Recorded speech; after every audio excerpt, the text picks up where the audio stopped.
What is going on, everybody? So today we're going to be talking about Shining Fates, and we're going to relate this to Prismatic Evolutions because over the past week on YouTube, I've seen a lot of people making videos saying that Prismatic Evolutions is going to be Shining Fates 2.0, history is going to repeat itself, Pokemon's going to print Prismatic into the ground, and it's going to be an awful investment for the next 4 to 5 years. And I don't necessarily disagree with that being a potential thing.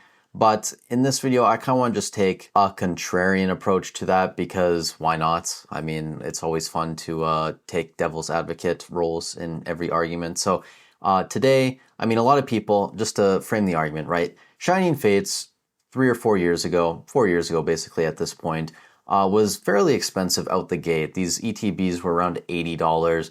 I'm sure they might have even been over $100 at one point. And this was back like April 2021. Obviously, reprints hit, the hobby kind of went into a lull, less people were interested in Pokemon, all the way to late 2023 when these were like $30 an ETB. So over the course of 2.5 years, these basically went from $100 down to 30, maybe 80 to 30, whatever. Point being, they were a lot cheaper 2.5 years later than they were at release during the hype of kind of the first wave post-COVID, Logan Paul, all of that. First wave, very expensive boxes, and then after that, they lost a lot of value. And people are saying the same thing's going to happen with Prismatic because we're in a hype period right now. Logan Paul is back, Aiden Ross is here now, other celebrities are here, lots of people are in Pokemon. And what Pokemon is going to do is they're going to print a bajillion, million, gazillion ETBs, and these are going to be absolutely worthless for the next 3 to 4 years, and it's going to be a Shining Fates situation 2.0. We're only like 4 or 5 years later, you're finally breaking even, at least some people are. And again, I don't think it's impossible for Pokemon to go ahead and print a lot of the ETBs and really knock the price down on them to try and combat scalping.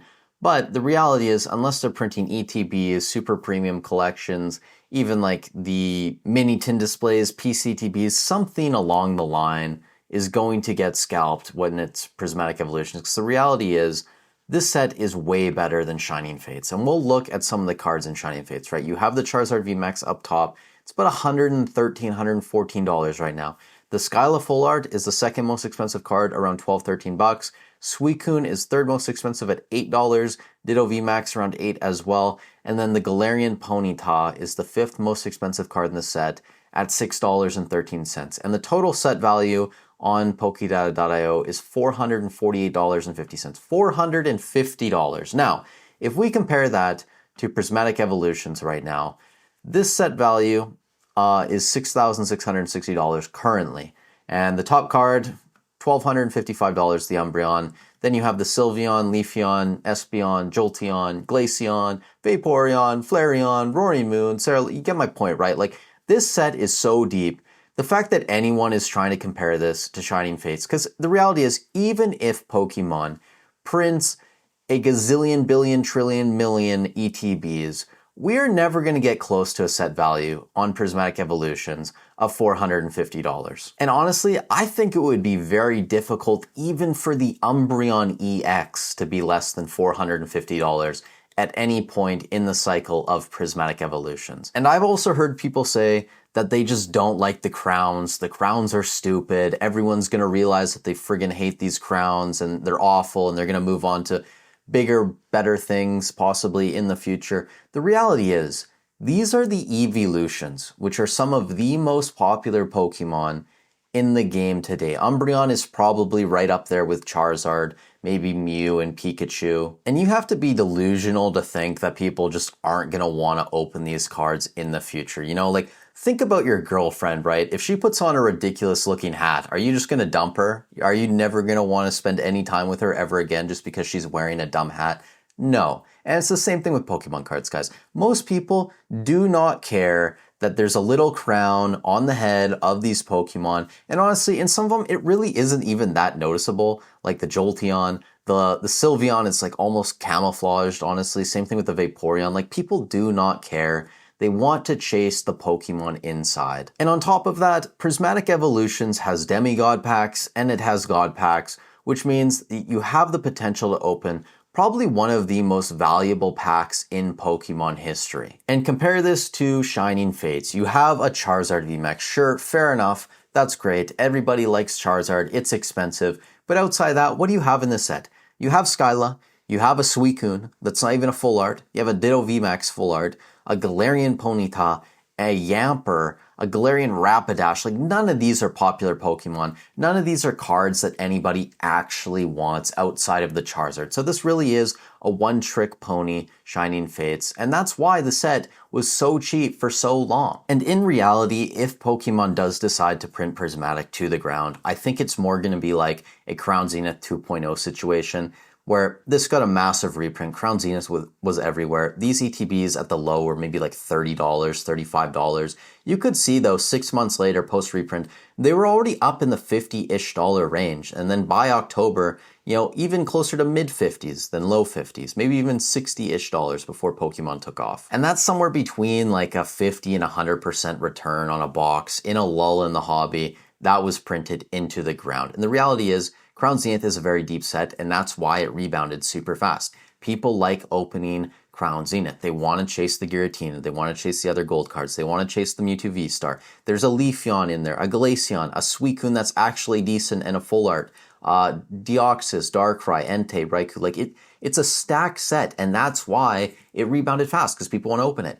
If you talk, or even if you just listen to anyone doing a rip and ship right now, they'll all tell you the same thing. Prismatic Evolutions is one of the most open sets. It might not be the most opened, but it's up there with Paldean Fates, 151, Crown Zenith, and some other sets. So even though the packs of Prismatic are like $11, $12, $13, $14, $15 right now, people are still opening them at that rate.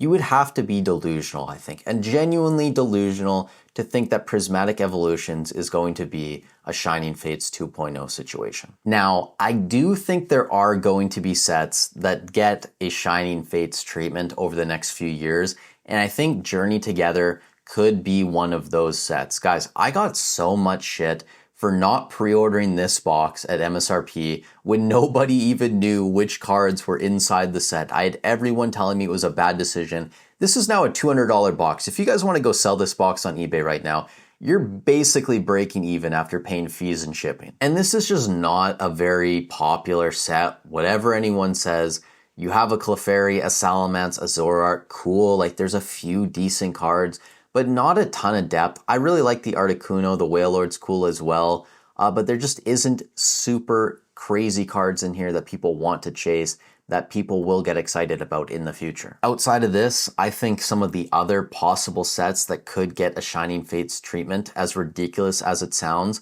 are going to be some of the earlier SV-era sets, like a Paradox Rift, like a Shrouded Fable, like a Temporal Forces. And I don't think it's going to happen, right? Like, I think it's very difficult that Pokemon's going to go back and they're going to reprint so much of those earlier SV-era sets to make them $100, $120 again. I just don't see it happening. But I would honestly say that that is more likely than Prismatic Evolutions getting a Shining Fates treatment where it's going to be like $80, $30, $40, whatever it's going to be, right, for years on end and not move. But as always, you guys let me know in the comments down below what you think. Also, you guys already know I do own a lot of Prismatic Evolutions, and my plan is, if they do print this to the ground, to just continue to DCA over time. Like, I am fully prepared to buy this at $30, $40 in ETB if genuinely nobody wants it. Again, I don't think it's ever actually going to get to that level, but if it does, I will be prepared. So thank you guys so much for watching the video. If you guys are in the spreadsheet, I did do an update for SV-era booster boxes and Sun and Moon booster boxes today, so you can go check out that new data. If you guys are shopping on TCG Player, eBay, Hobbiesville, Cardboard Hero, I do have affiliate links if you want to help me out. They're free and easy to use, and I get a small kickback, so it helps me continue to make videos like this in the future. Stay safe wherever you are in the world, and I'll catch you in the next one.